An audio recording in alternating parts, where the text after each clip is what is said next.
Hello ma'am, ngasi aigi video ma pore ngasi aigi video sidi akhoi tilau chanam jaudaba janam jaudra su jaba cham na thongba hinjang ni adui mathakta akhoi gi mitei jumthong guding mukta su leiba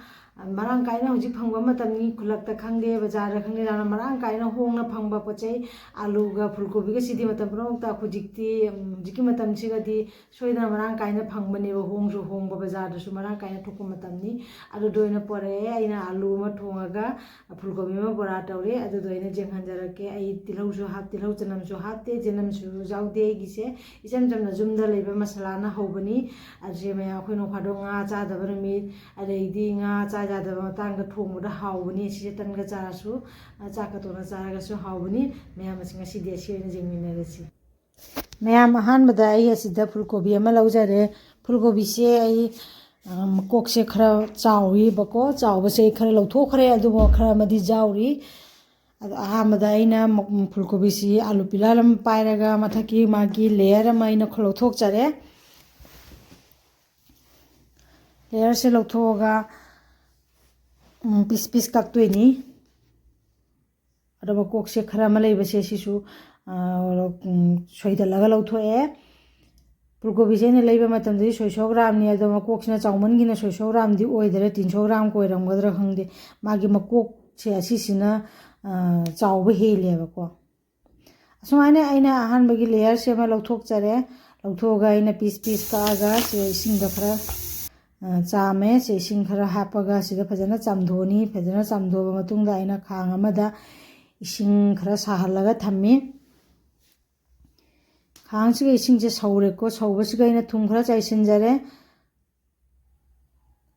tumje chaisallaba matungda aina gas se muthattuini gas ji muthalle muthallaga aina chamna thamba fulgobi do siga khara hapchanjare hapchalaga aina siga ising asaba siga thum hapchalaga thum mahi se asiga aina fulgobi se hapchalaga omjalaga thamme makhum kupchalaga minute 5 gumba ai asiga omjalaga thamme asomdo du omingeda aina siga alu khara siga chame alu sina karigino abada aina siga asisu hinjang amoina thongaktoini abako aduna alu se ahamra cooker da ising khara hapchalaga aina thum khara hapchalaga cooker da kamhalani sise siti ani ohum gumba kamhal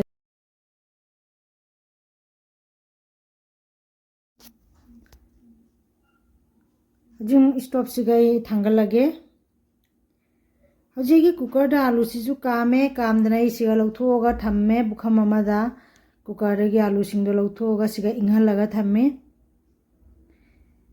inghaliba alu asida ina hoji ina akhogi mitei gi achamba masala khara hapchalani akhoi mitei di jamna chadabani masala se aduna thum khara hapchalani jainghang khara hapchalani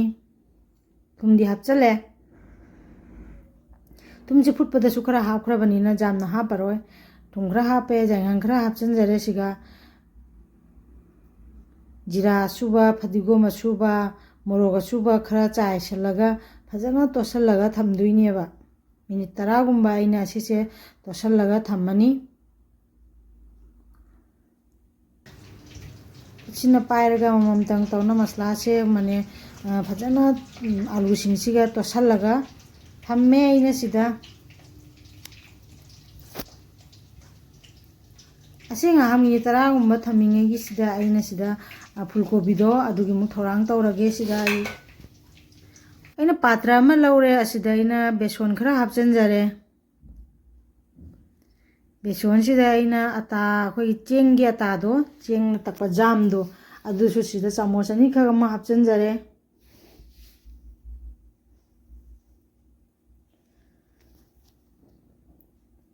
chamos ani kha hapchalle hauji moi thum chamos tangkhai ma hapchanjarage jamna hapte thum se khogi isa gyapa ma tungina hapiro jainghang amu khaji hapchalani moroga suba jira suba phadigoma suba khoi aduni na hapise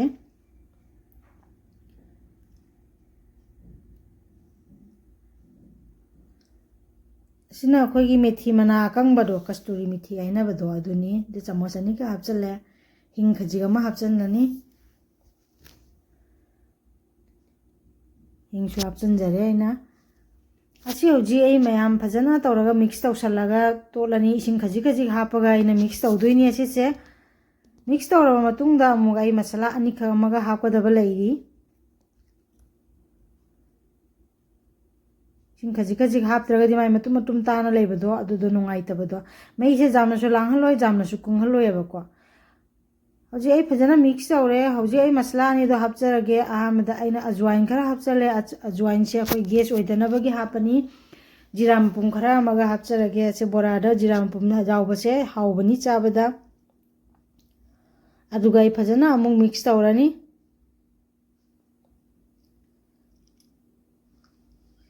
ꯐꯖꯅ ꯑꯃꯨꯛ ꯑꯩ mix ꯇꯧꯔꯦ ꯑꯁꯤꯒ ꯑꯩ ꯉꯁꯥꯏꯒꯤ ꯐꯨꯜꯀꯣꯕꯤꯗꯣ ꯂꯩꯀꯣꯕꯤ ꯂꯩꯁꯥꯠꯄꯤꯁꯨ ꯍꯥꯏꯅꯕꯅꯤ ꯑꯩꯗꯤ ꯑꯗꯨꯝ ꯐꯨꯜꯀꯣꯕꯤ ꯍꯥꯏꯅ ꯍꯥꯏꯕꯅꯤꯅ ꯑꯩꯅ ꯍꯥꯏꯕ ꯃꯔꯣꯟꯗꯣ ꯑꯗꯨꯝ ꯍꯥꯏꯖꯔꯦ ꯑꯗꯣ ꯑꯩꯅ ꯉꯁꯥꯏ ꯏꯁꯤꯡ ꯑꯁꯥꯕꯗ ꯇꯤꯡꯉꯒ ꯊꯝꯈꯤꯕꯗꯣ ꯑꯩ ꯑꯁꯤꯒ ꯂꯧꯊꯣꯛꯇꯨꯅ ꯊꯝꯃꯦ ꯁꯦ ꯑꯁꯤ ꯑꯩꯈꯣꯏꯒꯤ ꯃꯨꯟꯕ ꯍꯥꯏꯗꯤꯀꯣ ꯑꯩꯈꯣꯏꯒꯤ ꯑꯗꯨꯝ ꯌꯦꯡꯕꯗꯁꯨ ꯈꯪꯕꯅꯦꯕꯀꯣ ꯏꯁꯤꯡ ꯑꯁꯥꯕꯗ ꯇꯤꯡꯉꯨꯕꯒꯤ ꯃꯉꯣꯟꯗ ꯅꯧꯊꯕ ꯑꯃ ꯆꯪꯉꯦꯕ ꯑꯩꯈꯣꯏ ꯑꯃꯨꯟꯕꯒꯤ ꯑꯅꯧꯕꯗꯨ ꯅꯠꯇꯦꯕꯀꯣ ꯑꯁꯤꯁꯦ ꯑꯩꯈꯣꯏꯅ ꯕꯦꯁꯣꯟ ꯑꯊꯤꯠꯄꯁꯤꯒ ꯑꯩꯅ ꯍꯥꯞꯆꯜꯂꯅꯤ ꯑꯗꯨꯒ ꯑꯩ ꯍꯧꯖꯤꯛ ꯈꯥꯡꯁꯨ ꯁꯤꯗ ꯔꯦꯗꯤ ꯇꯧꯔꯒ ꯊꯝꯃꯦ ꯊꯥꯎꯁꯨ ꯈꯔ ꯍꯥꯞꯆꯤꯟꯖꯔꯦ ꯑꯁꯤꯗ ꯑꯩ ꯍꯧꯖꯤꯛ ꯕꯣꯔꯥ ꯍꯧꯕ ꯑꯗꯨꯃꯥꯏꯅ ꯈꯔ ꯊꯥꯗꯔꯒ ꯁꯔꯨꯛ ꯑꯅꯤꯔꯛ ꯊꯣꯛꯅ ꯑꯩꯅ ꯕꯣꯔꯥ ꯇꯥꯎꯕ ꯑꯗꯨꯃꯥꯏꯅ ꯇꯥꯎꯔꯅꯤ ꯊꯥꯎꯗꯤ ꯌꯥꯝꯅ ꯍꯥꯞꯇ꯭ꯔꯦ ꯑꯁꯤ ꯊꯥꯎ ꯌꯥꯝꯅ ꯆꯪꯗꯦ ꯍꯥꯏꯗꯤꯀꯣ ꯊꯥꯎ ꯌꯥꯝ ꯆꯪꯗꯕꯩ ꯃꯔꯝꯗꯤ ꯉꯁꯥꯏꯒꯤ ꯑꯩꯅ ꯏꯁꯤꯡ ꯑꯁꯥꯕꯗ ꯇꯤꯡꯁꯜꯂꯒ ꯊꯝꯕꯗꯣ ꯑꯗꯨꯗꯨꯅ ꯃꯁꯥꯁꯦ ꯑꯩꯈꯣꯏꯒꯤ ꯐꯨꯜꯀꯣꯕꯤꯁꯦ ꯅꯧꯊꯕ ꯍꯥꯏꯗꯤ ꯃꯅꯨꯡꯗ ꯑꯩꯈꯣꯏꯒꯤ ꯀꯟ ꯀꯟ ꯂꯥꯎꯕꯗꯣ ꯑꯗꯨ ꯑꯣꯏꯗꯦꯕꯀꯣ ꯑꯩꯈꯣꯏꯒꯤ ꯕꯦꯁꯣꯟꯒꯤ ꯕꯣꯔꯥꯗꯨꯗꯤ ꯊꯥꯎꯅ ꯆꯨꯞꯁꯜꯂꯒ ꯃꯨꯟꯕꯅꯤꯅ ꯊꯥꯎꯒꯤ ꯆꯥꯡꯁꯦ ꯌꯥꯝꯅ ꯆꯨꯞꯁꯜꯂꯦꯕ ꯑꯁꯤꯗꯤ ꯊꯥꯎꯁꯨ ꯌꯥꯝꯅ ꯆꯨꯞꯁꯟꯗꯦ ꯃꯊꯛꯇ ꯑꯩꯅ ꯀꯣꯠ ꯇꯧꯔꯤꯕ ꯕꯦꯁꯣꯟꯁꯤꯁꯨ ꯌꯥꯝꯅ ꯀꯨꯡꯕ ꯅꯠꯇꯕꯅꯤ나 ꯄꯥꯇꯛ ꯇꯧꯔꯒ ꯀꯣꯠ ꯇꯧꯕꯅꯤꯅ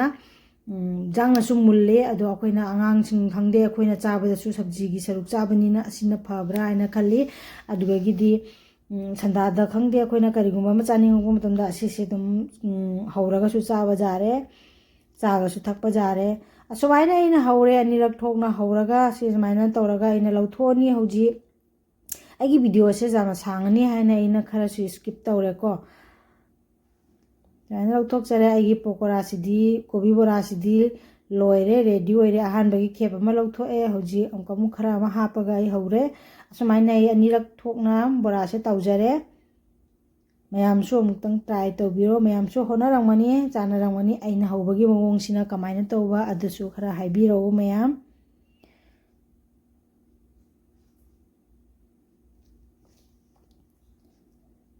ꯕꯣꯔꯥ ꯍꯧꯕ ꯂꯣꯏꯔꯒ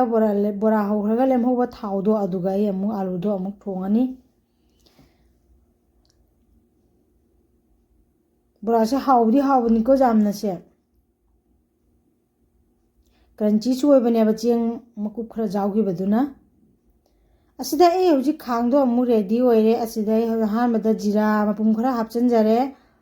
ꯐꯗꯤꯒꯣꯝ ꯃꯔꯨꯗꯣ ꯑꯩꯅ ꯈꯔ ꯇꯛꯈꯥꯏꯔꯒ ꯍꯥꯏꯗꯤ ꯇꯪꯈꯥꯏ ꯇꯥꯍꯜꯂꯒ ꯊꯝꯕ ꯂꯩ ꯑꯗꯨꯗꯣ ꯑꯃꯨꯛ ꯍꯥꯞꯆꯤꯟꯖꯔꯦ खरा हापचल्ले तेजपत्ता 2-3 अमा हापचल्ले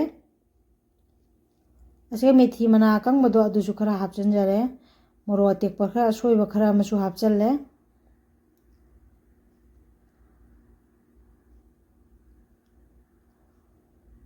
से हिंग खतंग अमा हापचल्ले आइगी सोकसे कइनो तौदेको तिलौ चनमदि हापते खामिन सिंबे असोइब खरा थम्मी अदु मोय हापचल्ले जनमसु हापते आइगिसे जामना चमना thongba हिंजांगनी अखोइना nga chak chadaba matamdasu thongaga chaba jai nga chadaba matamda nga chaningdaba matamda nga chaba jadaba matamda thongaga chaba su jai akhogi iromba du mitegi compulsory sum leirabani asisu amutang try tawbiu hawbani siga phajana khamina sinse pathaba phawba ngawre aina masala khatanga ma chaisanja khre jaingang adubagi ai hoji alu khara masala to sallaga thambado adodo siga ina hapchalaga ngawminarani alu se amabu to khaide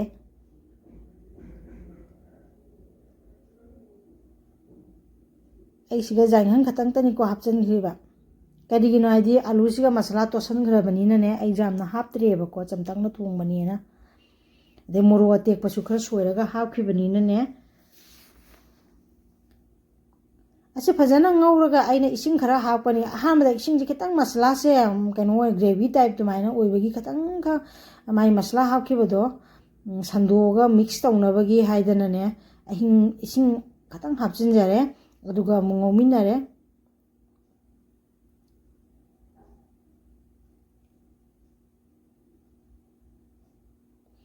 आलूसीदी हौजिकती देसी आलूसु मयाम थोकपा मतमनी अदुगा अखोई देसी मचा मचा आलूदो अदुनसु तौरगा अमता चाबियो थोंगागा अमता चाबियो हावबनी अखोई आलूसे अखोई आलू सोकसु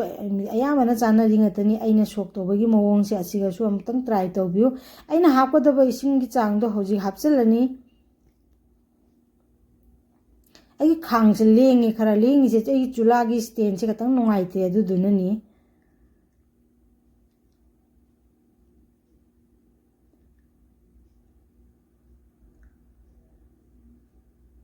खरसु सौगले अइना हापकदबा Changi इसिंगदो खरा हापचिनजरे अदुगागिदि अइ हौजिक असिसे मखुम खुमजलगा ngahak फुलनी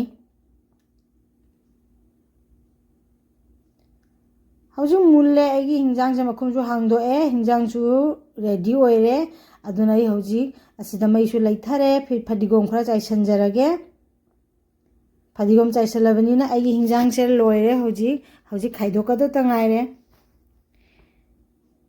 असिदा लेरे अइगी फदिगोम हापचलबनिना अइगी हिंजांगसे खाइदोक्तना सिगा थम्मे तेंगोर अमदा फुलकोबी सिसु बरा सिसु सिदा रेडी ओइरे मयाम अइगी वीडियो सिबु जेंगबिरबै चिना मयाम पुनमकपैना थैंक यू हाइजरी अइगी वीडियो सिबु नुंगाइबे लेरगदि लाइक शेयर सब्सक्राइब तौबिरमु मयाम पुनमकनो अइना थैंक यू हाइजरी मयाम थैंक यू सो मच